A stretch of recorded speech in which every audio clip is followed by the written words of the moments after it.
So hello everyone, फेरि पनि स्वागत छ हजुरहरूलाई मेरो डे 33 मिनी ब्लगमा। आई होप कि हजुरहरू सबैजना सन्चै हुनुहुन्छ र हामी पनि एकदमै सन्चै छौँ। छुट्टी छ नि त, त्यसैले हामीहरू चाहिँ घुम्न जान लाग्यो, मेरो हस्बेन्ड र मेरो देवर बाबु। अनि हामीहरू चाहिँ बाटोमै थियौँ अनि फाइनली हामीहरू पुग्यौँ। यहाँ टिकट काट्नु पर्ने थियो, गेटमा उभिरहेको थियो। अनि त्यसपछि चाहिँ हामीहरूको एन्ट्री भयो अनि हामीहरू चाहिँ हिँड्दै थियौँ।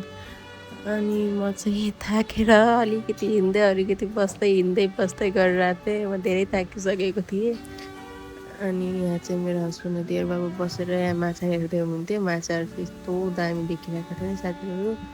आज चाहिँ धेरै देखेको छैन कि यसमा केही खानेकुराहरू फाल्नुपर्छ, यति धेरै यति राम्रो देखिन्छ नि। हामीहरू चाहिँ फेरि लाग्यौँ। यहाँ चाहिँ फेरि साथीहरू बाँदर मात्रै रहेछ क्या। बाँदरहरू कस्तो टुकुर्दै आएको। अनि मेरो हस्बेन्डहरू फेरि यहाँ फोटो खिच्यौँ हामीले क्यामेरामा। अनि फोटो खिचेर फोटोहरू हाल्दै थियो क्यामेराम्यानले। अनि त्यसपछि चाहिँ यो हो ग्लास टावर। अनि यो चाहिँ ग्लास टावरमा हामी छिर्न पाएनौँ किनभने हामीलाई टाइम थिएन। यो ग्लास टावर चाहिँ यता स्नो वर्ल्ड चाहिँ यति मन चञ्चल भइरहेको थियो। यिनीहरूको फेरि साथै छुट्दैन कि साथीहरू, के गर्नु, एक्लै हिँड्नु परिरहेको छ म।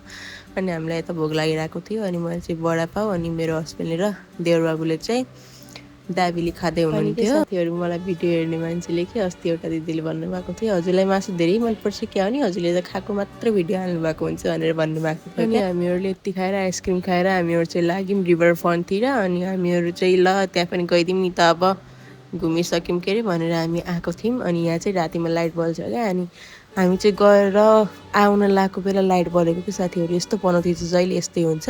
सो आजलाई मिनी ब्लग यति नै, फेरि भेटौँ अर्को भिडियोमा। त्यतिसम्मको लागि बाई बाई।